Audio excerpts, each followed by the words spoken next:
Hello, I'm Carlo Gébler, and I'm here today to launch an exciting new venture for the Irish Cultural Centre in Hammersmith, London. As part of its remit, the Centre provides a platform for Irish authors to launch, promote, and discuss their work. The inaugural literary festival in the autumn of 2020 showcased established authors. I was part of that festival.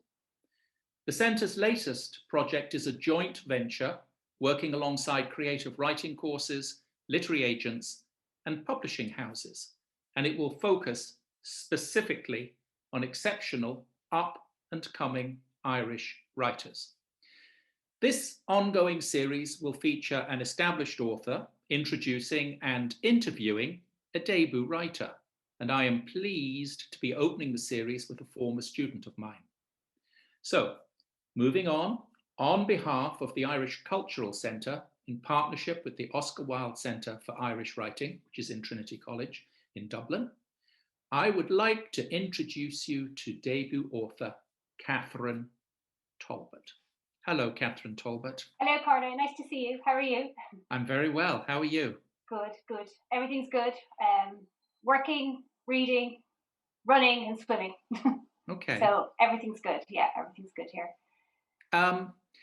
The first thing I wanted to, you've written a novel called A Good Father, which we will come on to, but let's take a little diversion off the main road and go down a little track. Okay. Did you grow up in a bookish household? I grew up in a household, it wasn't particularly bookish, but my father read a lot of thrillers and crime novels, and he still does now. I would have spent a lot of time in the library in Greystones, going there from the age of 5, and I read voraciously from there on in. We also would order our comics in the local newsagent, and it was great excitement going down to collect those every Saturday. So mainly it was just the library, and I sort of never looked back. I started reading things like the Hardy Boys, Nancy Drew, Pollyanna, and then sort of moved on to things like Jane Austen, and it just kind of grew from there. My parents were advised when I was in primary school that I had the potential possibly to be a writer at some point, and they always encouraged me to study English from that point. What genius of clairvoyance told them that you might become a writer? It was my primary school teacher. I wrote a story about making a sandwich, would you believe? And she was very impressed by it. I have no idea why. I think it was to do with the layers of the mayonnaise, the lettuce, whatever. Maybe the descriptions of the detail. I'm not quite sure, but she took my mum aside to say she should think about studying English when she's older. So that's where that came from. Yes, we love teachers. Do you think that your father's interest in crime and detective fiction sort of entered you and took possession of you, and in fact still holds you in its thrall? Well, possibly in the sense that he always said to me, I like a good story, you know. He likes a good thriller, something that will keep you going from page 1. I don't particularly read a huge amount of crime novels myself, but I am interested in the idea of appealing to readers as well, and what it is about them that will get them to pick up a book and literally turn the page. I quite like books. I quite like books often myself that take a while to get into. So I'm not necessarily looking for something to jump off the page, but possibly it did resonate. And he still reads a lot of crime and thrillers today. In fact, I just got him the recent Grisham, Michael Connolly as well, just there in lockdown. So he's got, just nice Christmas reads. And so you travel through education and you go to university, and then for some reason, and I'm a great believer in glasnost. We met each other at the Oscar Wilde Centre. You decided to go to it. Why did you make that decision? And maybe you could just tell us what the Oscar Wilde Centre at Trinity College is, for those of us who don't know what it is. Well, the Oscar Wilde Centre in Trinity College is a little haven, for gossip and creative juices, I suppose, to get them going. The first thing I'll say about the Oscar Wilde Centre is it is extremely welcoming, friendly, and it's a lot of fun. I ended up going there purely because I always wanted to go to Trinity as well, having been a UCD student all my life. The Oscar Wilde Centre, it runs the two courses, obviously, which you know, because you teach in one of them. You've got the creative writing side, and then it was also quite nice to mingle with the other Irish writers doing the Irish writing course. Which is an academic course. Which is academic purely, and it's a separate MPhil. I suppose what it offers is a chance for, to meet people who are doing something similar on the same road. Trying out what they're not. The thing about the Oscar Wilde Centre that's really good is you don't really go in with any expectation. In a sense, it leads you to find your way. Well, for me personally, it gave me a lot of self-belief in my work. So I needed direction. I felt I needed direction and grounding. So it felt like it came at the right time. So what you're saying is it's not so much that it's a place that inculcates practice as it liberates practice. Exactly, and gives you that self-belief and I suppose that leap of faith in what you're doing. Because really, as you know, you're a writer, obviously yourself, you're on your own the whole time. And that has its benefits, but it's also quite nice to have some kind of a collaboration for a period of time on your work and to get other people's opinion on what you're doing, because I think quite often you're not quite sure what you're doing until you share it. I mean, it's interesting that literature has come to this late. Artists were trained in the workshops or the ateliers of other artists. So if you wanted to be a painter, you went into the workshop of Titian, or you went into the workshop of Rubens, and you were shown and you learnt, and then eventually you were able to open your own workshop. But with literature, there's always been this idea that you would kind of, be a lumberjack and work as a postman and do a few other things. And then fall into it. Yeah.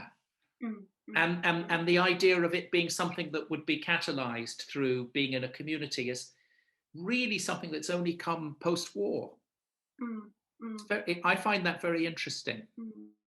But I also, it is interesting because, like you say about painting, if you were a very, very young child and you said, I want to be an artist, the first thing your parents are going to do is say, go to NCAD. They're not going to say, do other bits and bobs, and then if you find out something, then you may through life experience.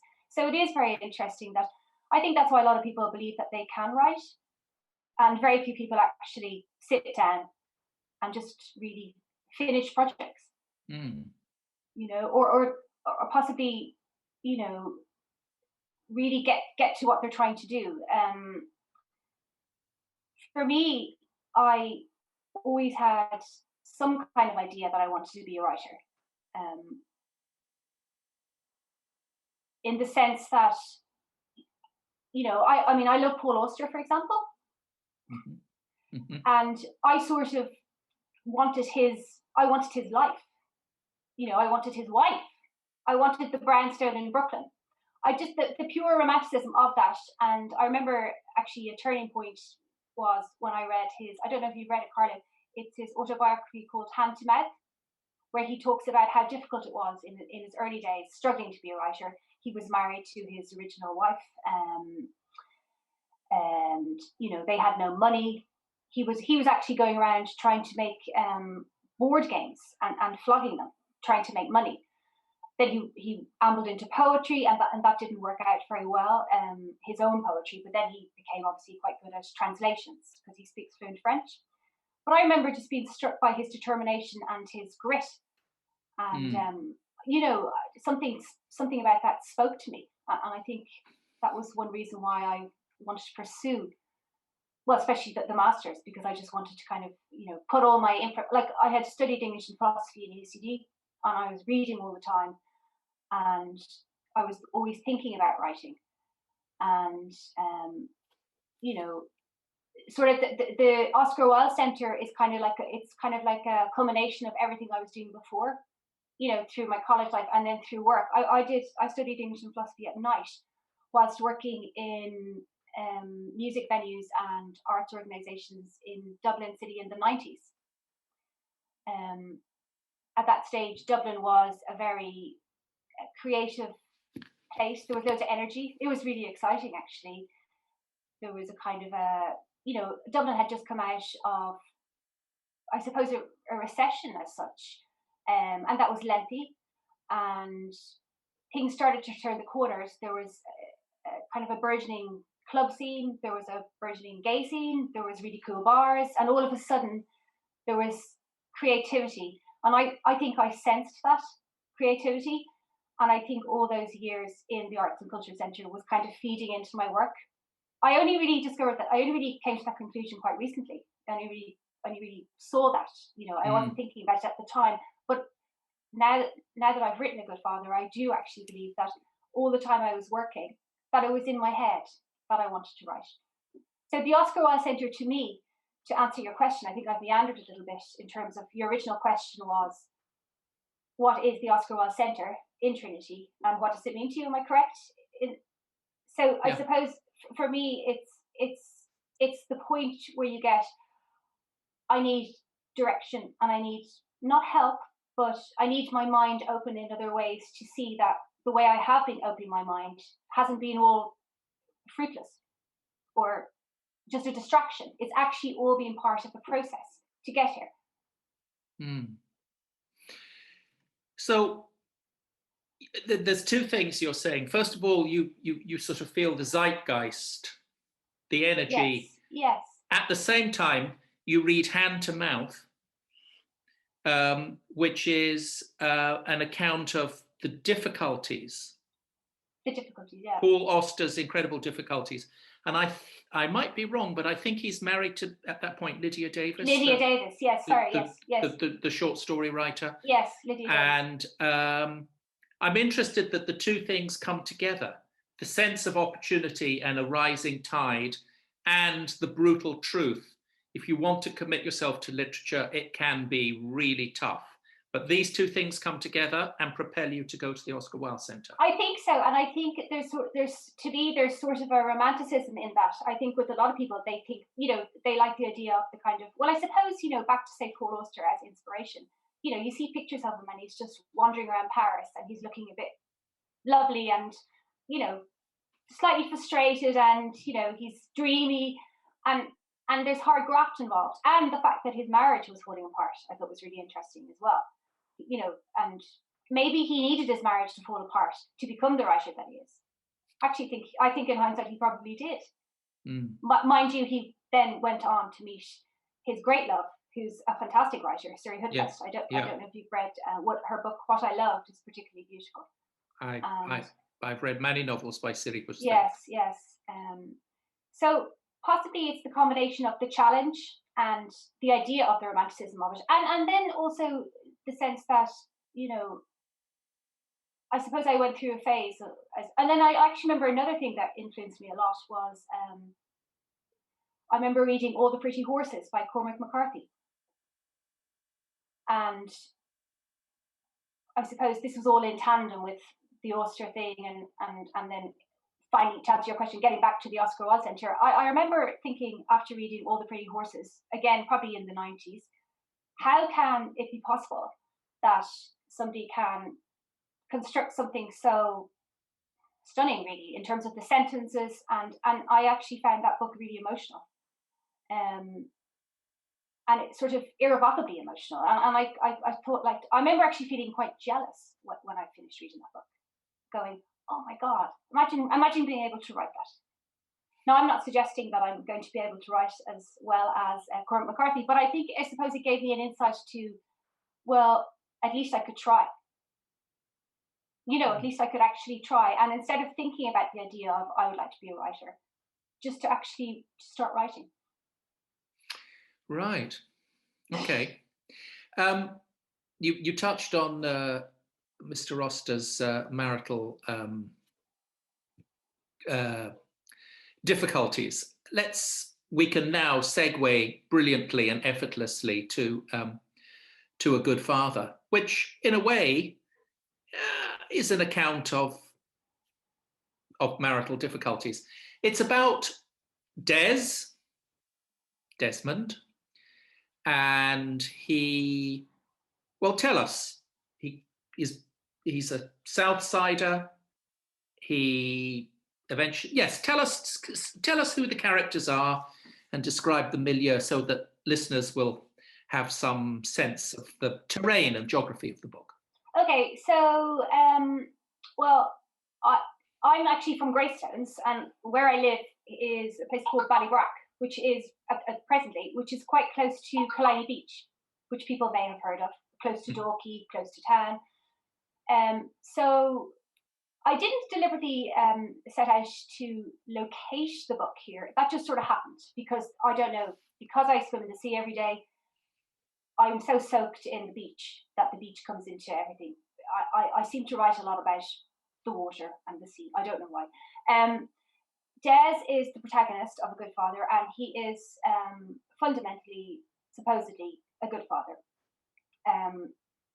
He is a pillar of the community in the sense that, you know, he's leading his children. He's the manager of his children's football team. He's married to Jenny, who is a sort of aspiring artist. The idea for, do you want to know about the idea for A Good Father, or do you just want to know about the characters? I mean, first the characters and then the idea. Okay, so basically, the book comprises Des, his wife Jenny, their 3 children, Mikey, Joey, and Maeve, and he's basically a regular guy in a job that he doesn't particularly like, and you know, he basically his outlet is to manage his young twins' football team, and Jenny is trying her best at home, pottering away, trying to kind of make her name in the art field, in the art world. He supports this notion, but at the same time he doesn't really, because he doesn't want her anywhere out really in the world. Also, there's another very important character, is Jerome, who is Jenny's ex-boyfriend, and he is on the scene, and Des is not very happy about it. So that's basically, you know, the characters.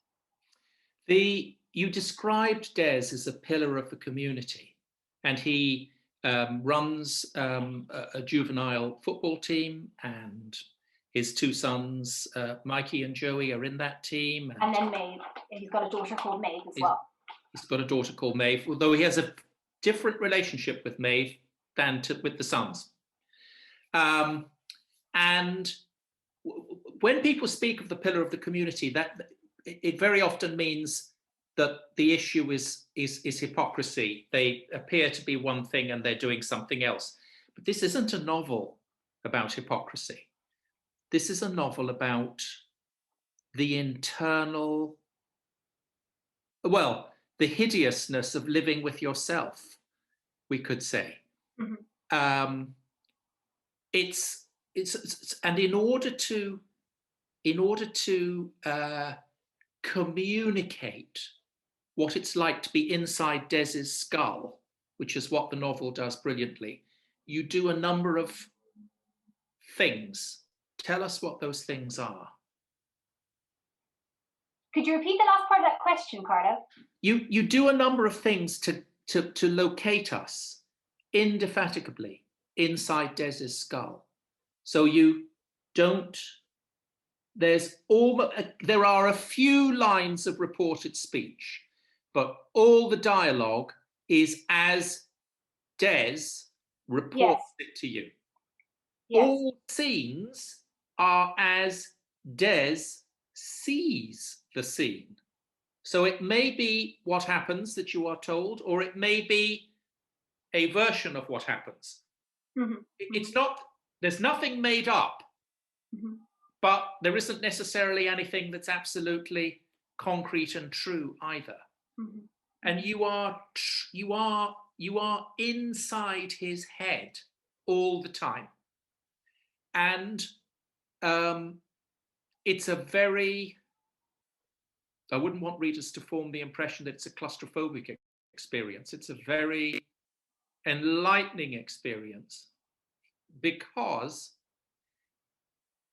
even though he's a very difficult person, you do come to see his point of view, and you do come to sympathize with him. That was your intention, I presume. I think that's very interesting that you say that you do come to sympathize with him.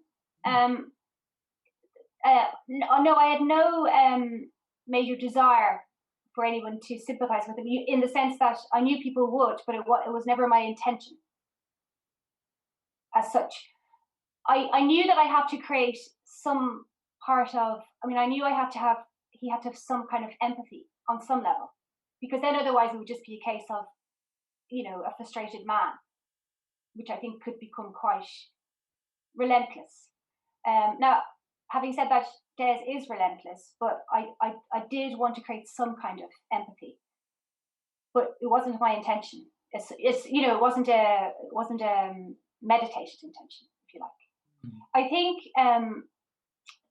I hope I'm answering this question correctly, but I think I possibly chose to write I remember reading actually later on, whilst I was finishing the novel, I happened to read, I don't know if you've read Intimacy, Qureshi's Intimacy. Have you ever read that? Yeah. So it struck me later on that, the narrator in that book is actually quite similar to Des, now that I think about it, because it is just his version of events. So in the very first line, he says, I can't remember it exactly, but it says something like, "It is a very dark day, I'm going to leave my wife." So there's the whole notion that the wife obviously doesn't realize that he's going to leave her, but the whole book is about a meditation of what he's doing. So it struck me later on that, the whole thing about it all being in Des's head, I don't know if that was deliberate at the time, but looking back, I realized that his wife Jenny had no voice at all. I don't know. Did you agree with that Jenny doesn't have a voice? Nobody has a voice. Yeah. So it was all coming through Des, and I think I wanted to kind of, looking back, I think that maybe I wanted to illuminate the fact that people don't have voices, and why should we believe the person who's got the voice? It's also the case that the way Des talks about things is sometimes quite alarming, and occasionally he can be quite volatile. And his aggression appears to come from nowhere. It doesn't come from nowhere, but he can flare up very quickly. But what's really interesting is that this world of the world of Des's psyche it's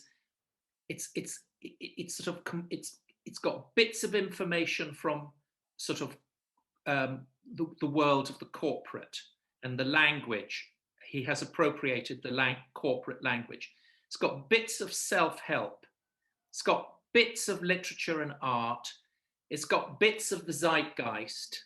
Like a magpie, he's assembled various things together to fashion a sort of worldview that supports his belief in the way he ought to live.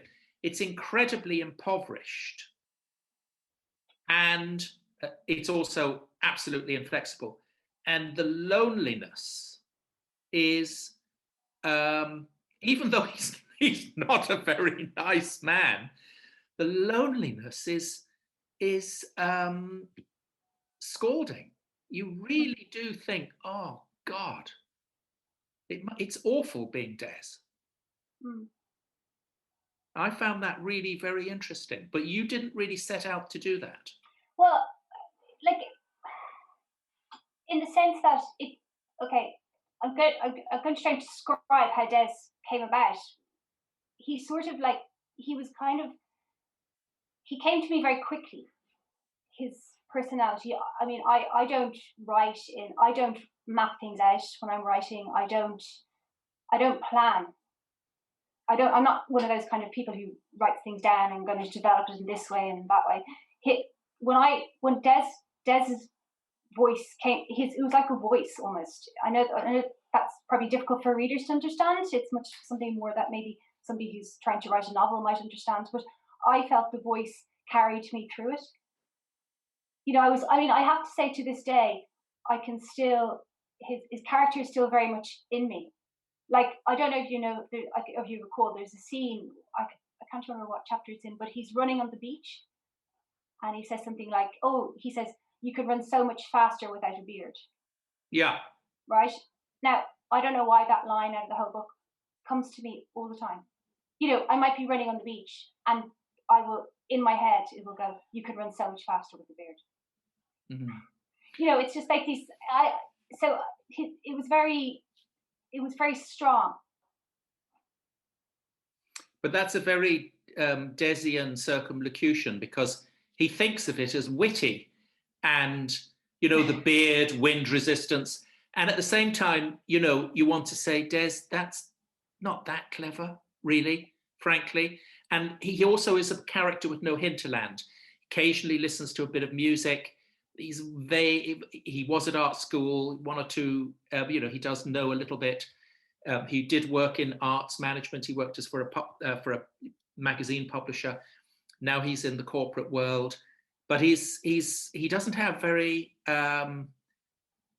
he doesn't have inner resources. And then on top of that, cultural resources. He doesn't seem to have very many friends, or indeed any friends. And then on top of that, he has his, let's say he probably has complex relationships at work with the people that he works with, which are basically full of friction. I think we can just leave it like that. And it is very, very difficult being him. And then finally, you've got all the things that have happened to him. The death of his mother, his relationship, which is not good with his father, his father's relationship with his mother, and his brother's death. And he's not processed any of these things, has he? So he's got all this stuff churning around inside him. And then he finds himself as living in a suburban house, not far from the sea. And things just don't work for him. And the book obviously, and we're not going to go into the narrative, the book involves volatile behavior.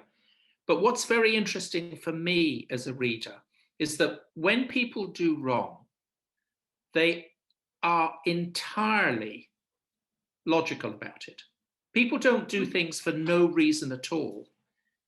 Everything that Des does because in Des's mind, and you tell us how he works it out, even though it's wonky, it's the logical thing to do.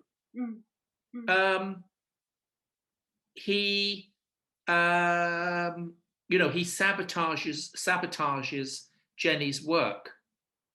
But if you're inside Des's head, it's actually that's perfectly logical. Yeah, actually, and it's not, absolutely necessary. He was doing her a favor. Absolutely, because he kind of feels, well, perhaps you could have done better. Perhaps your work, it'll be all the better for it. It's probably not a bad thing to start again. So that's his way of rationalizing what he does. I think I don't really want to go into why he actually destroys her work. I mean, it's just, because there's jealousy as well, so this is his way of, his motivation really is jealousy of Jerome. And I think he uses that jealousy as a justification for everything. I think that's, and that was part of the book. That was part of the premise of the book, is to try and find a motivating factor beyond the normal motivating factors, such as, that the more expected motivating factors, such as mental instability, depression. This was more, I wanted to use a different tact, a different way of getting into why ordinary, or we'd say ordinary, but it's not, as you go back to what you said, the pillar of community, why these type of things happen. So yeah, the Jerome character is very interesting because he's very lightly threaded through. So he appears at the beginning, he is the previous, then he disappears, and then he returns, and then he really returns big time. And he's in one way, he's Des's, I don't know, it's like the worst thing that could happen to him, at least in his imagination. And I thought that was incredibly well done. The way that for Des, Jerome becomes a bigger and bigger and bigger and bigger deal. I also thought it was very interesting the way in which, because you're so much in Des, you begin to think, you know what, he's right. His wife and his children, they are absolutely insufferable. From his point of view, you get it. So it's, what would you call this book? Is this like a Simenon-esque? Simenon, the man who wrote the Maigret books, also wrote these other books, which were kind of psychological crime books. Is it that kind of a book, or is it a character study, or is it about Ireland today? I think it's not really a thriller. It's not a thriller as such. It's more a psychological suspense novel. So, without giving the plot away, we know it's going to happen very, very early on in the novel. So it's not, in a thriller, there has to be a level of what's going to happen next. Will he, won't he? We know what's going to happen in this book. So it's more a psychological study, I guess, of the irrationality of somebody who is jealous, and it is the fact that it's irrational. As you said, it is an irrational motivation, but in his eyes, it's not irrational. No, it's completely logical. Exactly. So I think I would classify it as a psychological suspense. It's not a, I suppose this might be a bit cliche, but it's not a whodunit. It's a why. Why did they do it? Why did they do it? So the to answer your question is why did this happen? Why do these things happen? I mean, there's lots of obvious reasons why these things happen, and I wanted to be quite careful about the subject matter. I'm aware that there were some cases of not similar cases, but these type of things. So my questioning is always, how can you hurt the people that you love? How is that possible? It's, in my eyes, it's just not possible. It's not possible to hurt the people that you love. But in Des's eyes, it is possible. And I think it's very much a character study. Yeah, because the book that I thought about most when I was reading it, although it's a very, very different book because it has multiple points of view, was Crime and Punishment. Oh, okay, yeah. Crime and Punishment, It's a great book, yeah. But in inverted commas, we get to the crime pretty quickly. It's, you sort of know how it's going to end. Yes. It's not a whodunit. It's a why. Why does Raskolnikov think that he can do and live as he does? And it has a kind of it has built into it all these ideas about Slavic nationalism and religion, and you don't go anywhere near that kind of uplift. You're much more tightly focused, but you are really interested in wanting people to understand why. And that seems to me to be the one of the great values of fiction, because we read an awful lot of journalism about crime and domestic violence and actually all it does is provide us with materials to which we can have an appropriate response. We read, we go, oh my goodness me, and then feel better about ourselves for having the right response. This book doesn't allow that. This book says, this is what it is like being in the head of somebody who does something. They have their reasons. You can't just go around going, oh God, they're just psychos, lock them up and throw away the key. That doesn't work. Anyway, they're living in the community. That's the other thing that you've got to remember. They're your neighbor. And that seems to me to be the function of fiction. It allows you to walk around in someone else's shoes and to see the world through their eyes. A character you might not necessarily think. No, I mean, you'd like to walk around in their shoes. Sorry. Yeah, but I mean, you know, like I don't. I suppose I don't particularly. I didn't really set out to write, you know, a nice character. I don't believe characters have to be nice. You have to have some level of, as you say, sympathy or empathy. You know, there has to be some dimension of them that you can relate to. But I'd be quite happy to read about awful people all day long. I wouldn't be able to. I'm not good on torture or anything like. You know, I wouldn't be able to read gore and guts and violence. I'm not interested in that side. I'm not particularly interested in the portrayal of violence, but I am interested in the thinking behind why it happens and what goes through somebody's head. And as you say, I don't believe that everybody is. I think, you know, it's always the quiet ones. You know, it's and then, oh yes, I forgot to say, it's kind of like. It's the kind of, so when everything culminates in the book, you know, I want people to be feeling not absolutely horrified, as in that was so brutally described, but I want them to feel very unnerved and unsettled and be thinking, you know, still no signs of why, but how could this happen? Did you revise it very much, the book? I mean, I wrote, I'm trying to think, a good few drafts, but it was never highly revised. I just added quite a bit of extra information.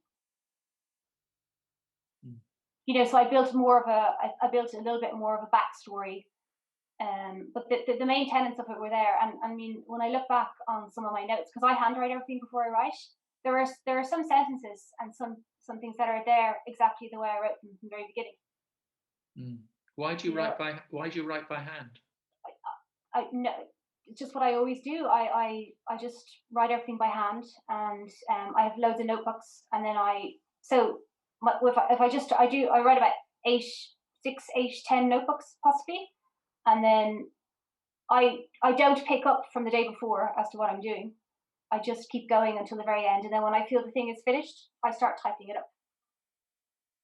But it is interesting looking back, because you know there was quite a lot of Des that hasn't changed at all, which actually, you know, when I discovered that, I got such a boost. I couldn't believe it. To think that I hadn't changed the basics, like to think that there was bits there that were exactly the same, it just gave me a little bit of it gave me great confidence in my work, that it could withstand revisions and editing and copy editing, you know, from that point of view. So I felt that was a good thing to discover. You were talking about you said that you would be quite happy to read about dark themes, dark behavior. You're not keen on torture, so you're not a fan of Saw, nor am I. You know, those horrible films. In fact, I find, interestingly, the older I get, my tolerance it was never high, but it's getting lower and lower. But I am interested in why people do the things they do.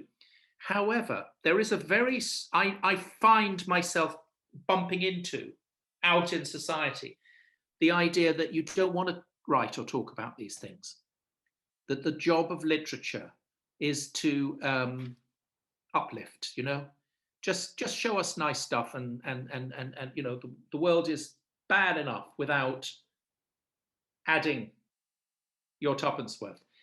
How do you answer? This isn't a trick question because I'm on your side or you're on my side. We're on each other's sides, Carlo. We're on each other's sides. How do you answer that? How do I answer? People are saying, give me something a bit more uplifting. Yeah, I don't want to see Lady Macbeth talking to her husband in that way. It's just too upsetting. Well, I think it's a really interesting question. I think that, all fiction writers are looking to the world.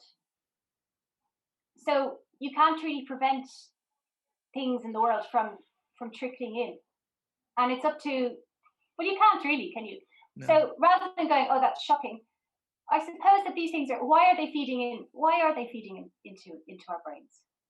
I mean, is it media? Is it, what is it? What is the thing I remember, just to give you a quick example, one of the things I remember the most about just before I started writing Good Father was I was walking the kids to school, and it was a beautiful September morning. Those really crisp, nice September mornings with the sun, and it was just a beautiful morning. Walked them to school, came back to the house. It's only a 5-minute walk. And I went out to see a friend who was she was living in America, and she was just back, and she was going home. And so I went out to Greystones to see her. Came back in time to get the kids from school. When I came back, I heard on the radio that a woman had killed a child in Dublin, and I remember being so just so struck by how is this even fathomable. And I think that you don't want to hear about blood and gore and these awful stories, but somehow they trickle in, and they sit with you. It's interesting because certain things just sit with you. And I was actually thinking, I've been reading a lot of Colm Tóibín recently. A lot of them are rereads, but I went back to a book that I hadn't read. His first book, The South. And he actually, I just realized that he actually references the Testament of Mary in that book. He's talking about Jesus on the crucifixion. And there was another story, and I can't remember the name of the story, but in his collection Mothers and Sons, there's another story there, and I think it's about some guys in boarding school. And again, there was another theme that came up, and I just thought to myself. So I started checking back on the years of publication, and I was thinking, okay, the Test of Mary, I think that was 2016. The South was something like 1980 would it be, or 90, maybe a bit later. Bit later, yeah. The 90s. Bit later, 90s, 92, I think. And yeah, because his first book was Walking Along the Border. Yeah, sorry, late 80s. Yeah, late 80s. That was 80s. So when was the South? Probably the early 90s. And I remember just flicking back and going, that's really interesting. That's been festering. I love that. I absolutely love that. I just recently read, I actually reread, because I read them years ago, the collected short stories of Richard Yates. And again, I found a short story in that collection. And it is the beginning of Revolutionary Road. And I just thought, I was so astonished to see this. And I was just thrilled. I thought, so that's, I love that idea of, so I suppose to get back to your question, how can you write about these things and what's fiction about? I think that what happens to writers is certain things trickle in and they just rest, and you can't get away from it. You know, you don't intend to write about particular issues. You don't intend to, I mean, certainly in the case of The Good Father, I didn't set out to write a book about, you know, domestic violence. I just wanted, I think maybe looking back, possibly everything was feeding in, and maybe A Good Father is sort of an illumination of problems that we have in our society, you know. And I thought it was really interesting with Tóibín, the way Christ. Oh yeah, actually the other thing is, I'm just reading. I don't know if you've read it. It's non-fiction. It's called The Side of the Cross. It's about all his sort of escapades in journalism, and you know, he's like the opening scene is him trying to get a good report on the Pope's visit to the Phoenix Park.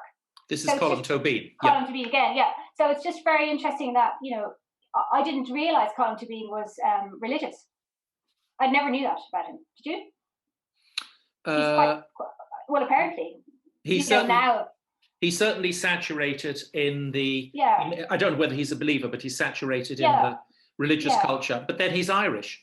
Yeah. Yeah, and I suppose he was writing at a certain time and those things. But it's just, I think it's really interesting that, you know, like who would have thought the Testament of Mary would make such a fantastic book? I cried at the end of that, the first time I read that. I actually cried because I wasn't thinking of this is Jesus Christ on the cross. Like, I'm not religious. I was thinking of my son Ted. You know, because it was written as the opening scene of that book is not like. No, it's just not what you think it's going to be at all. It's just like an ordinary little boy, an ordinary little son, and then it turns into this like one of the biggest stories in the world, you know. Well, I mean, it's certainly true that people have things that are in them and bud out of them, and they are always there. I mean, some people, I mean, I have heard writers say that all you do is just write the same novel over and over again, and your book is, I mean, it's a marvelous book, very compelling book, and it has a character who's unhappy. We could agree, but what we haven't, we're coming to the end of our conversation, what we haven't acknowledged, or I haven't fed into the conversation, is Maeve. There is,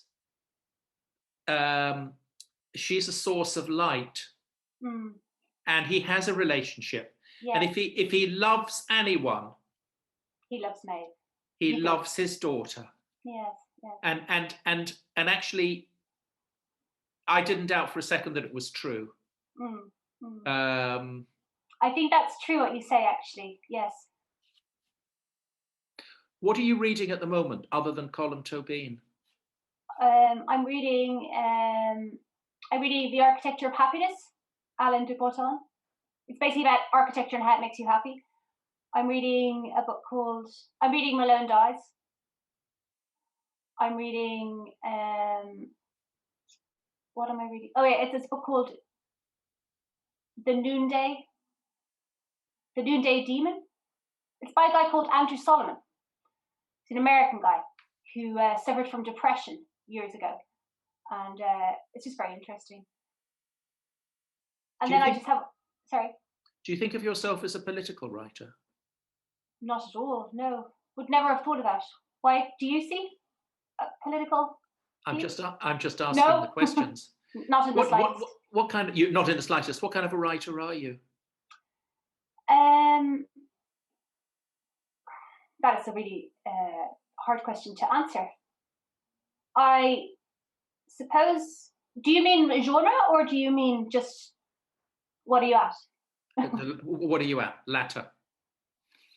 What am I at?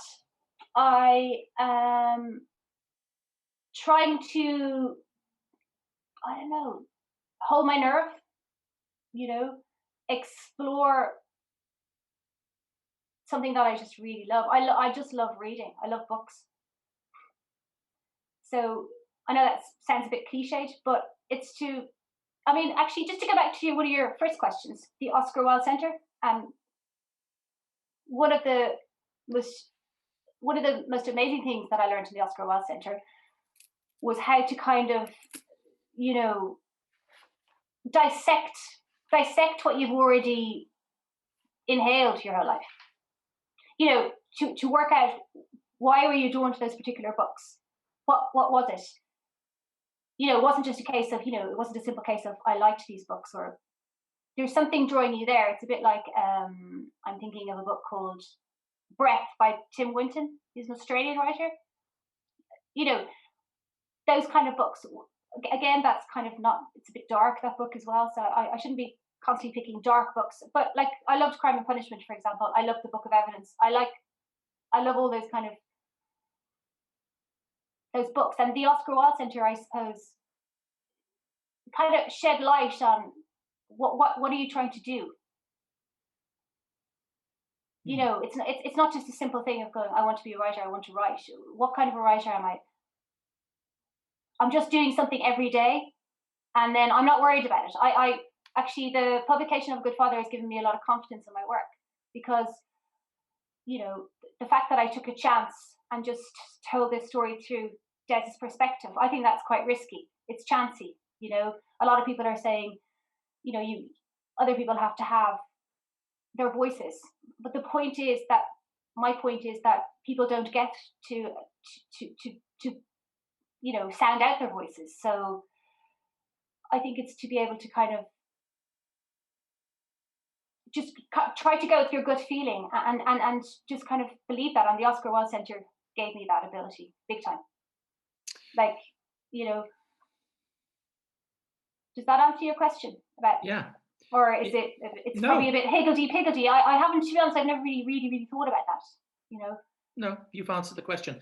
There's a very, Cormac McCarthy, who we talked about at the beginning, he gave an interview, I think, to the New York Times. He doesn't give interviews. Okay. And he said in this interview, which I think was with the New York Times in 1997, I think, I don't have the reference to hand, he said, books come out of books. That's literature's dirty secret. Well, if you think about it, music comes out of music, and every song comes out of a variation of another song. So it's about moving things around to suit your tone. It's about putting them all together in such a way that excites you. I mean, you have to be excited about what you're writing. I mean, if you're bored, you have to it's not working. And you weren't bored? No, I was never bored with that book, actually. So A Good Father can be purchased at all good bookshops, but please refer to the Irish Cultural Centre website for further details of their partnership with No Alibis Bookshop in Belfast for this event. And also, can I just add a personal word? As a person who lives in the other Ireland, that is the Ireland north of the border. Well, you can't get any decent groceries. The shelves are indeed empty. But yes, the shelves are indeed empty. No Alibis is a bookshop in Belfast. I know Catherine has been to it. I go there whenever I am in Belfast, run by the magisterial David Torrance. If you go to Belfast, go to No Alibis in Botanic Avenue and basically spend all your money. You're supporting a very, very good cause. It's like the Shakespeare and Co. bookshop, but it's in Belfast, not Paris. It's Catherine, the trendy part of Belfast, though. It's the trendy part. Yes, you can get very sushi. Trendy. You can get sushi. It's very trendy. It's beautiful. Delight. It's a delight. Yes, and not a lot. Yes. I was going to say not a lot of Belfast is trendy, but Belfast is more trendy than you might think. Catherine, thank you very, very much. Thank you, Carlo. That was delightful. And thank you to the Irish Cultural Centre, and to William, and to Carrie, and to Anne. Thank you so much. Have a good evening. Yes, bye-bye. You too. Good luck. Thanks, Carlo. Bye-bye.